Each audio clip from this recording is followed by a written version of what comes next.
The global markets are crashing thanks to Donald Trump's reciprocal tariff. That is my topic for today's TRFM show, and how this tong ginagawa niya will affect the Philippine stock market, and how will it affect my personal investment. So today, nagkakaroon ng onslaught the US market. So last year pa, sinasabi ko the US market is overvalued. Pag overvalued ang market, naghanap lang yan ng madahilan para sila mag-correct. Well, it seems andito na yung dahilan. Yung reciprocal tariff ni Donald Trump, I believe nasa na to, from the top correction territory. Ayun negative 12.5. So additional 8% considered na sila as in a bear market territory. Meanwhile, you have the QQQ. Ito talaga yung nangyari, kasi andito yung mga technology stocks. Una-una sila yung nag-lead ng bull market. So pag nagkaroon ng correction, sila yung unang magko-correct. And second is mga technology stock ng US, sila yung mahilig gumawa ng manufacturing or mag-source out ng cheap labor outside US. Kaya eventually sila din yung mayayari. Ayun So negative 17% from the top, or 16.6. 4% na lang correction or bear market territory na rin sila. Maaring bukas na to. Maaring bukas consider na sila on a bear market. So eto yung year-to-date performances. Makikita nyo lahat nag-collapse, walang na-spare. Maski yung Philippine stock market kahapon, nag-collapse din siya. Pero, I think, a little bit, less than 2%. So, sa ngayon, di na siya yung kulelat, di ba? Na-outperform niya na ulit ang US market. In fact, malapit na niyang i-outperform ang VT on the downside. Even the international and emerging, bumagsak din sila kahapon or maybe kanina, but they're still on the green year to date. Southeast Asia bumagsak. And maski yung personal dividend retirement portfolio bumagsak din. So everything is crashing sa stock market kasi yung reciprocal tariff ni Trump, dinamay niya lahat. Okay. So, ito yung reciprocal tariff niya. So, ang ginawa niya is 10% baseline tariff sa lahat. So, 10% na baseline tariff sa lahat plus kalahati daw nung yung mga tariff na china-charge sa US nung iba nilang trading partner. So, what is tariff muna? Tariff basically is a tax, tax on goods. Ang magbe-benefit diyan is yung yung gobyerno, and ang magsasuffer is yung consumer, and of course potentially magsuffer din yung yung mga companies kapag hindi sila nakagawa ng pricing adjustment, di ba? Hindi naman lahat ng produkto kaya mong gawan ng pricing adjustment, kasi pag masyado mong tinasan, there is that point na hindi na siya bibilhin, di ba? Nyari, ito, China, ewan ko saan nila ginawa itong mga number na to, pero 67% daw. Ayun, mainis sila siya doon, including currency manipulation and trade barrier. So, 67% daw ang charge ng China sa US. So, kalahati niyan. So, 67 divided by 2, 33.5, then ni-round off nila, naging 34%. Mali pala ako. Okay, yung baseline tariff pala, yun pala yung sinet niya na minimum, di ba? Based on this table. Kasi parang may nabasa ko na 10% na baseline plus additional tariff based on 50% discount, blah blah blah. So mali pala, ito pala yun. And Vietnam, di ba? Kasi Vietnam is cheap labor para sa mga Amerikano. Kaya madami din silang nilalagay diyan, mga raw materials. So 46%. Grabe. And Pilipinas nandito, ayun no, 34%. Divide by 2, so 17. Itong reciprocal tariff na to, ano to, wala to sa expectation ng mga madaming analyst na nagpre-predict. Kaya ang naging reaction is ayun na nga no, nagbagsakan yung global markets. So ano ba yung pinaka-goal dito ni Donald Trump? Well, basically gusto niyang ibalik ang manufacturing sa US, di ba? Well, may sinasabi siya na nire-rip off daw kasi ng ibang bansa or ng kanilang trading partner ang US in the past by imposing higher tariff, ganon. Kumbaga dinudugas daw sila, kumbaga gumagawa daw siya ng reciprocal tariff para medyo maagapan daw yung trade imbalance ng US. Pero ang pinabottom line dyan is gusto niya lang ibalik yung manufacturing sa US. Diba? Kasi for the longest time, ang US, America, the United States of America, diba? Naging na siya, ang tawag sa kanya ng madami economists is corporate America. So, ba't siya tinatawag na corporate America? Kasi everything is about profits, diba? Squeezing margins, blah, blah, blah. And paano ba nila pwedeng i-squeeze out yung additional profit para sa nilang mga companies? Well, edi ilabas nila yung manufacturing outside US para makakuha sila ng cheap labor, di ba? Kaya eventually ang US nagkaroon ng less manufacturing and more on naging sila servicing.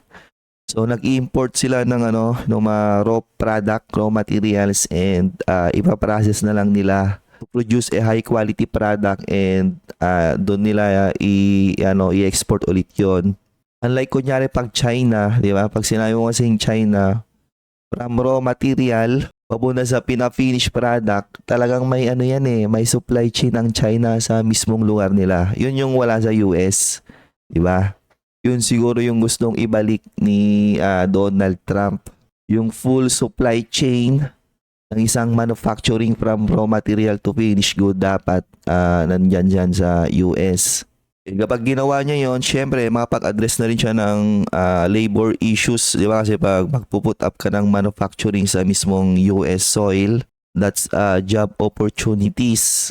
Ang problema, yung mga gusto niyang gawin na yon is inflationary in nature, di ba? So ngayon, madaming analyst ulit, expectation nila is magkakaroon ulit or pipitik ulit yung inflation. Especially for those countries na masyadong dependent sa US as their trading partner. Kaya ang umaray ngayon China at European Union, di ba? And lastly, yung US, malaki talaga yung nila utang nila. Taas ng debt to GDP ratio ng mayan. So in a way, itong ginagawa nila na to is makatulong para ma-trim down, supposed to be yung kanilang debt obligations. Ang problema, ang magsasuffer niyan is the consumers and the corporations. Pero mostly yung mga consumer syempre kasi sila naman yung bumibili ng mga product, di ba? Di ba, corporations, it depends paano sila gumawa ng adjustment sa ginagawa na to ni Donald Trump. Ngayon, kung hindi sila magagawa ng adjustments on their products, ganon, to the point na hindi na siya bilhin ng mga consumer, doon sila mayayari, syempre. Another possible scenario is yung mga US corporations, pwedeng i-boycott yung mga product na kunyari, Apple. Apple, nagtatayo yan ng planta dito sa China eh. Even Tesla, may mga manufacturing plant yan sa China. EU ata, meron din siya dyan. So what if at some point this year karon ng massive boycott sa mga US product? Mayayari talaga sila, di ba? Doon pa lang, okay. So ang daming pwedeng mangyari. It's very hard to predict paano mag-shape up itong ginagawa na to ni Donald Trump. Only time will tell ano yung gagawin ng iba't ibang bansa against this reciprocal tariff ni Donald Trump. Kaya makikita nyo ngayon, you have Apple, di ba? So, negative. 8.53%. Kasi pag sinabi mong American product, parang Apple yung ano eh, yung mapupuna sa isip mo eh. So what if, diba, yung citizens for each country na pinatawan niya ng reciprocal tariff, binoycott yung US product, which means Apple product yung mapupuna sa isip nila, di ba? Malaking kawalan yan na nilang growth driver. Kaya ang laki ng nilagabak niya ngayon, no? Mas malaki pa ata kay Nvidia. Kasi si Nvidia na lang to eh, software. Not higher than Apple. Si Tesla malamang malaki din nilang kapak neto. So Tesla, uy, kalokohan to. May mga sumasalo sa Tesla pero wala to. Yari may sumasalo pero wala yan. Ibabagsak lang din yan, di ba? May mga cult following kasi itong Tesla na to eh. Ngayon, maraming sumasalo minsan. Microsoft, diba? MSFT. So, not so much kasi, diba? Microsoft is more of a software-based company. Ang nangyari yung mga may hardware, diba? Nangyari, Netflix. Nakatakas ba Netflix? Netflix, ayun no, konti lang. So, mostly ano talaga, no? Apple, ganon. How about Google? GOOG and Google. So down din siya pero ano lang no. Mas konti lang. Yung mga US companies na may physical or hardware na ano, mga product yun yung tinamaan. Meanwhile si Berkshire, buti ba to, napagbenta na to ng Apple. So yung mga believer niya nandun pa rin. Diba? Hindi nakakuha ng memo na nagbebenta na siya ng Apple. Yari na. So very resilient yung Berkshire kasi ano to ngayon eh, meron to ngayong ano, parang 30% ng kanyang portfolio ngayon is in cash. So maski bumagsak yung S&P 500, mayroon siyang pangsalo. Mayroon siyang pang buy the dip na ready. Kaya very resilient yung kanyang Berkshire ngayon. Ngayon, how about the Philippines? Diba? Kasi meron din tayong 17% tariff on Philippine exports. Well, I would say magiging minimize lang siya kasi hindi naman US yung ating biggest trading partner. Ayan no. So, Philippines trade in goods balance with 20 largest trading partners in 2024. So, the violet line is export and import yung warang orange. Makikita nyo, ang biggest trading partner natin is no other than China. Ayan no. Yung laging inaaway ng Pilipinas. Yung laging ginagawa ng headline, di ba? Mas delikadong kaway yung China, di ba, compared sa US. Kasi let's say nagkaroon talaga ng or nag-develop na yung conflict between China and Philippines. Ang China hindi lang kailangang girahin ng Pilipinas eh, di ba? Ang kailangan lang gawin ng China, gawan ng trade sanction ang Pilipinas. I-cripple nila yung trading industry ng Pilipinas, which is majority sa China tayo nag-i-import to.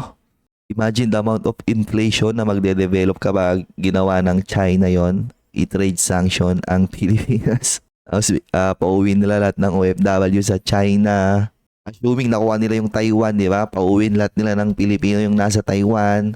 Even Hong Kong, kunyari nakakontrol nila yung Hong Kong, lahat ng Pilipino doon, OFW, pauwiin nila. Doon pa lang, crippled na ang Pilipinas eh. So hindi nila kailangang gawa ng armed conflict sa Pilipinas para lang turuan ng leksyon ng Pilipino.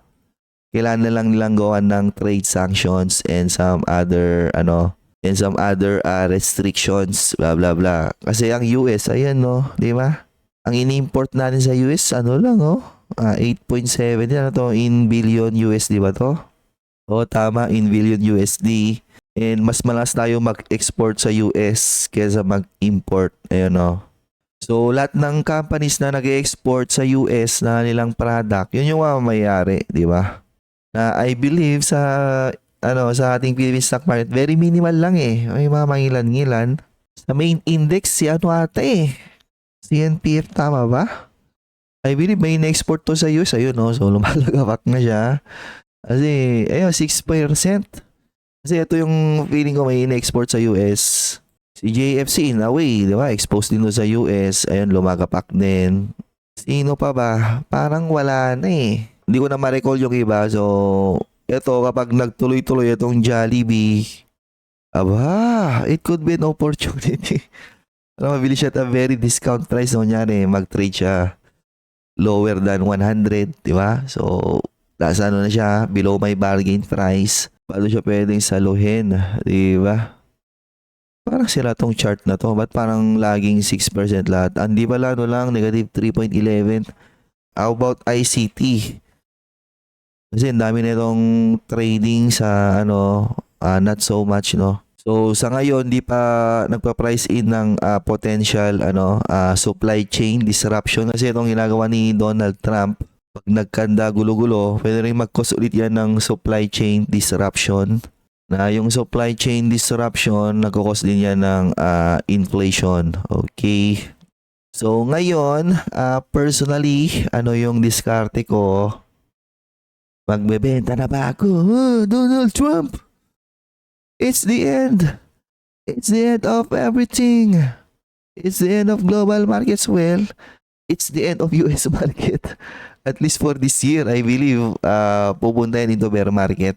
Sa kanyang ginagawa ni Donald Trump, I believe, pupunta sila in a bear market sometime within this year. And kung mangyari man yun, nangyari na yun dati. Ayan nung 2022. Ito yung nag-peak dati yung interest rate. Makikita nyo, nagsibagsakan, US, total world, tapos international. Meanwhile, makita yung portfolio ko, ano lang siya, no? Flattish. A little bit on the red. So, na-survive ko yung taon na yan and ano yung ginagawa ko during that time? Wala, no? Tumitingin lang ako ng mga companies na, still growing their profits, growing their market share, bibigay ng dividend, then nire-reinvest ko. Continuous research, no? Kasi kung ano man tong ginagawa ngayon ni Donald Trump and paano to makapekto sa Philippine stock market, dapat magre-reflect yan dito, 'di ba, sa mga nire-report ng mga companies. So paggawa ng research mo and tinignan mo ano yung nagiging performances ng mga companies, kung nakapag-adapt ba sila sa ganito ngayon, bagong environment to na anong tariff yung pinagagawa ng US. Yung iba dyan, gagawa ng retaliation. Yung iba dyan, gagawa ng alliances on trading, blah, blah, blah. So, madami pang developments na pwedeng mangyari. Ang tanong is, makagawa ba ng adjustment yung mga management ng mga companies? Yun yung tututukan mo, di ba? Every quarter, magre-report yan ng nilang financials. So, doon ka gagawa ng rebalancing mo para ma-avoid mo yung mga gandong klase ng malalaking downside. Okay? Kasi syempre, iwasan mo yung mga companies na maapektuhan ng mga gantong klase ng policy or mga bagong economic environment. So, most definitely itong ginagawa niyo to, mag-reflect na to sa second, third, and fourth quarter. So, most definitely, baka nandun yung adjustment period and madaming rebalancing na possible mangyari. And from there, we'll see. Di ba, mga chamba ko, lahat sila red, ako green. Di ba, for 2025.